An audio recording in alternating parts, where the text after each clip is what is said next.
नमस्कार दोस्तों, आप सभी का स्वागत है मेरे YouTube चैनल में। दोस्तों, आज हम डिस्कस करेंगे प्रोटीन सिंथेसिस के बारे में। जो प्रोटीन सिंथेसिस की जो प्रोसेस है, उसका जो बेसिक जो हिस्सा था या जो बेसिक जो प्रोसेस थी, वो आप प्रीवियस वीडियो में देख चुके हो। आज हम डिस्कस करेंगे कि जो प्रोटीन सिंथेसिस है वो डीपली किस प्रकार से एक सेल के अंदर पूरी जो प्रोसेस है वो होती है। प्रोटीन सिंथेसिस मीन्स सेल्स जो अपनी सारी जो फंक्शन करती है, उन फंक्शंस के अंदर जितना भी प्रोटीन्स का इन्वॉल्वमेंट होता है, वो सारी जो प्रोटीन्स हैं वो सेल्स के द्वारा ही सिंथेसिस होती है। वीडियो में आगे बढ़ने से पहले अगर इस चैनल पे आप नए हैं तो सब्सक्राइब कीजिएगा एंड लाइक एंड शेयर कीजिएगा अगर आपको वीडियो पसंद आता है तो। गाइज, आपने सेंट्रल डोग्मा का नाम सुना होगा। सेंट्रल डोग्मा एक थ्योरी थी जिसको फ्रांसिस क्रिक ने दिया था। सेंट्रल डोग्मा के अकॉर्डिंग डीएनए से आरएनए का फॉर्मेशन होता है और आरएनए से प्रोटीन्स का फॉर्मेशन होता है। आप अच्छी तरह जानते हैं कि डीएनए से डीएनए का जो फॉर्मेशन होता है उसको रेप्लिकेशन बोलते हैं। That process is known as replication. And DNA से जो आरएनए का फॉर्मेशन होता है उसको बोलते हैं ट्रांसक्रिप्शन। और आरएनए से जो प्रोटीन्स का सिंथेसिस होता है उसको बोलते हैं ट्रांसलेशन। तो हम इस वीडियो के अंदर ट्रांसलेशन मीन्स आरएनए से प्रोटीन्स का जो निर्माण है उसके बारे में जानने की कोशिश करेंगे। रेप्लिकेशन एंड ट्रांसक्रिप्शन के बारे में अधिक जानकारी के लिए आप मेरी प्रीवियस वीडियो में जा सकते हैं, उनका लिंक मैं डिस्क्रिप्शन में दे दूंगा। चलो दोस्तों, अब जानते हैं हम डिटेल से ट्रांसलेशन के बारे में कि ट्रांसलेशन की जो प्रोसेस है वो प्रोकैरियोट्स एंड यूकैरियोट्स में किस प्रकार से होती है। ट्रांसलेशन की जो प्रोसेस है वो स्टार्ट होती है एमआरएनए के बनने के बाद। बिकॉज हम जानते हैं कि जो एमआरएनए है वही जेनेटिक इंफॉर्मेशन एक न्यूक्लियस के द्वारा लेके आता है साइटोप्लाज्म में।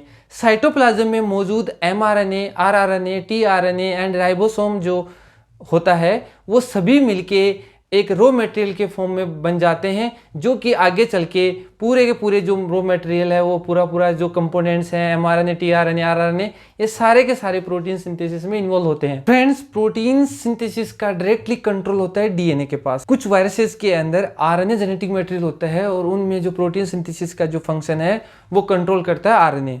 आरएनए वो डीएनए की जो पॉलीन्यूक्लियोटाइड श्रृंखला होती है या चेन होती है, उसमें मौजूद जो भी नाइट्रोजन बेसेज या हम बोल सकते हैं जेनेटिक कोड, उनके द्वारा किसी एक पर्टिकुलर अमीनो एसिड को रिकॉग्नाइज किया जाता है या रिस्पॉन्सिबल होता है।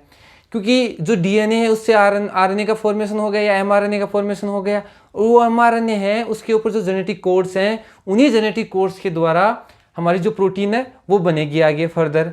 तो जो जेनेटिक कोड है वो ट्रिपल कोडोन होते हैं, जैसे 3 codon adenine, cytosine and guanine, इस प्रकार से 3 कोडोन होते हैं और वो 3 कोडोन एक किसी पर्टिकुलर अमीनो एसिड के लिए रिस्पॉन्सिबल होते हैं। एमआरएनए पे जेनेटिक कोड ट्रिपलेट के फॉर्म में पाए जाते हैं और उन्हीं को हम कोडोन कहते हैं। इसके अपोजिट जो टीआरएनए है, उस टीआरएनए के एंटी कोडोन लूप पे एंटी कोडोन मौजूद होते हैं।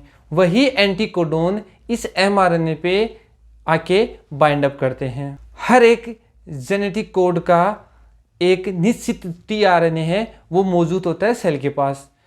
प्रत्येक जो जेनेटिक कोड है उसके लिए एक नया टीआरएनए आता है और वो क्या करता है, एक अमाइनो एसिड जोड़ के चला जाता है। इसी प्रकार जो पॉलीपेप्टाइड चेन है उसका निर्माण होता है और उसी पॉलीपेप्टाइड चेन के अंदर आपस में और बॉन्डिंग होने से एक प्रोटीन की जो स्ट्रक्चर है वो बन के आती है हमारे सामने। तो ये पूरी जो प्रोटीन है वो किस प्रकार से बनती है उसके बारे में डिस्कस करेंगे। आज का जो वीडियो है उसके अंदर हम डिस्कस करेंगे प्रोकैरियोटिक सेल के अंदर ट्रांसलेशन है वो किस प्रकार से होता है। प्रोकैरियोटिक सेल्स के अंदर जो ट्रांसलेशन है वो 3 स्टेप के अंदर कंप्लीट होता है, इनिशिएशन, इलोंगेशन एंड टर्मिनेशन। जैसा कि आप जानते हैं कि प्रोकैरियोट्स यूनिसेलुलर होते हैं, इनके अंदर जो ट्रांसलेशन की प्रोसेस होती है वो यूकैरियोट से डिफरेंट होती है। बिकॉज इनके अंदर वेल डेवलप न्यूक्लियस है वो प्रेजेंट नहीं होता है।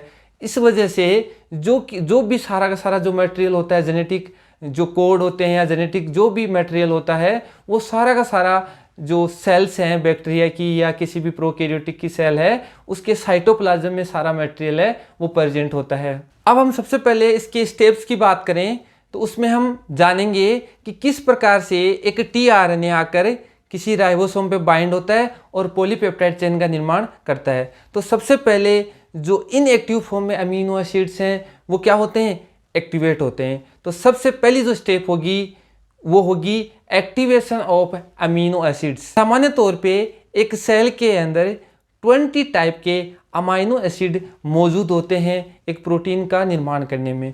डिफरेंट टाइप की जो बुक्स हैं उनके अंदर आपको ये नंबर हैं वो अलग अलग हो सकते हैं, किसी में 21, किसी में 22। समझ गए? तो इस प्रकार से 21 या अप्रोक्स 22 टाइप के जो अमीनो एसिड्स हैं वो प्रोटीन्स का निर्माण है वो करते हैं। प्रत्येक अमाइनो एसिड्स को एक्टिवेट करने के लिए एटीपी की जरूरत होती है।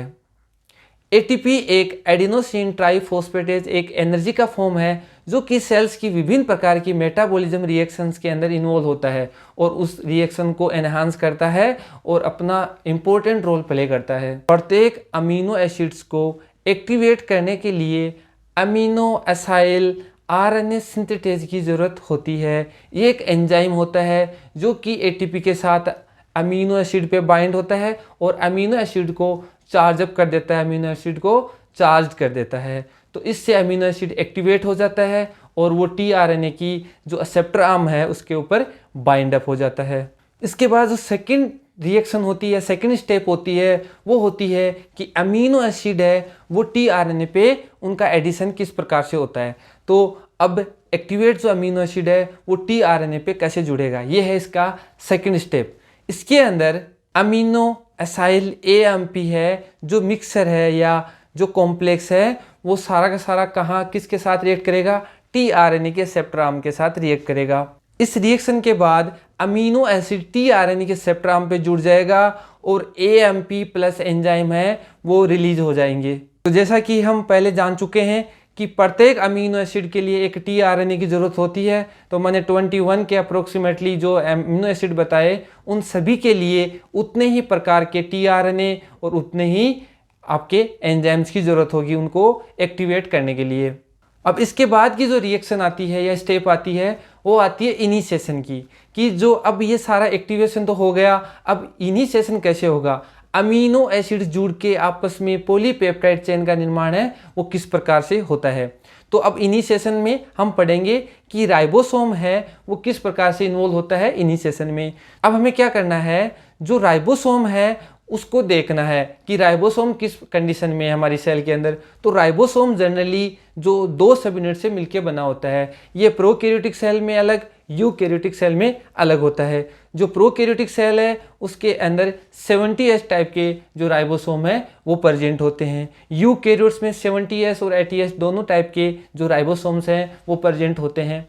तो हमें पढ़ना है 70S के बारे में। तो 70S जो राइबोसोम है उसमें 2 सब यूनिट्स मौजूद होती हैं, एक सब यूनिट को 50S और एक सब यूनिट को 30S बोलते हैं। ये दोनों सब यूनिट्स हैं वो अलग अलग प्रेजेंट होती है साइटोप्लाज्म के अंदर। तो प्रोकैरियोटिक सेल के अंदर जैसे ही मैग्नीशियम आयन की कंसंट्रेशन है वो इंक्रीज होती है, तो दोनों जो साइट्स हैं या दोनों जो सब यूनिट्स की जो साइट है एक्टिवेटेड साइट है वो दोनों के दोनों पास में आके एक दूसरे के साथ बाइंड कर लेते हैं। अब सबसे पहले जो राइबोसोम की स्मॉल सब यूनिट है जिसको हम 30S बोल रहे हैं, उस यूनिट पे या उस सब यूनिट पे जो इनिशिएशन फैक्टर है, क्योंकि हम इनिशिएशन प्रोसेस पढ़ रहे हैं तो IF फर्स्ट जो फैक्टर होता है, इनिशिएशन फैक्टर फर्स्ट है, वो आके बाइंड होता है।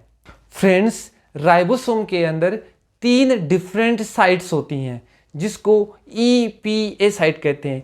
E for exit site, P for peptidyl site, A for attachment sites.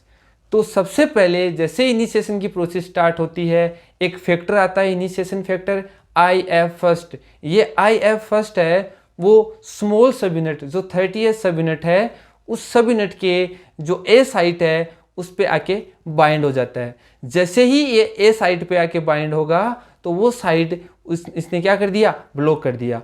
अब ब्लॉक होने के बाद ये क्या होगा, यहाँ पे कोई अदर जो मॉलिक्यूल है वो आके बाइंड नहीं करेगा। जैसे ही IF फर्स्ट जुड़ जाता है उसके बाद आता है IF3 जो कि E साइट पे राइबोसोम की जो E साइट है उस पर बाइंड अप हो जाता है। अब A साइट ब्लॉक कर दी और E साइट ब्लॉक कर दी, जो बची हुई साइट है वो है P साइट यानी कि पेप्टिडाइल साइट, और यही वो साइट है जहाँ पे आपका टीआरएनए वो आके बाइंड करेगा। तो पहले ये दोनों फैक्टर हैं जो इनिशिएशन फैक्टर हैं वो आके दोनों साइट्स को, 3 साइट मैंने बताई EPA साइट, तो A साइट पे कौन बाइंड किया, IF फैक्टर फर्स्ट, और ई साइट पे किसने बाइंड किया, IF थर्ड जो फैक्टर है उसने। ठीक है, उसके बाद मिथाइलेटेड जो tRNA है, जो एक्टिवेट tRNA है, वो IF सेकंड जो फैक्टर है उसके साथ प्लस GTP के साथ आकर राइबोसोम की जो 30S सब यूनिट है उसके ऊपर बाइंड करते हैं। अब हमारी जो पूरी स्मॉल सब यूनिट थी उसके ई साइट पे इनिशिएशन फैक्टर थर्ड, ए साइट पे इनिशिएशन फैक्टर फर्स्ट और बीच के अंदर आपका जो tRNA है वो बाइंड हो गया। किस कौन से फैक्टर के साथ आया, IF सेकंड फैक्टर के साथ। IF का मतलब मैं फिर दोहरा देता हूं, इनिशिएशन फैक्टर। इस प्रोसेस के नेक्स्ट में जितने भी फैक्टर हैं, IF first, IF second, IF third, ये फैक्टर प्लस GTP, मतलब GTP आके बाइंड हुई थी। अब GDP के फॉर्म में, गुआनोसिन डाई फॉस्फेट के फॉर्म में वो रिलीज होगी। ठीक है, और प्लस में इनिशिएशन फैक्टर जो तीनों फैक्टर आके जुड़े थे वो रिलीज हो जाएंगे, जैसा कि आप डायग्राम में देख रहे हो। इसके बाद जो लार्ज सब यूनिट है वो आके बाइंड हो जाएगी।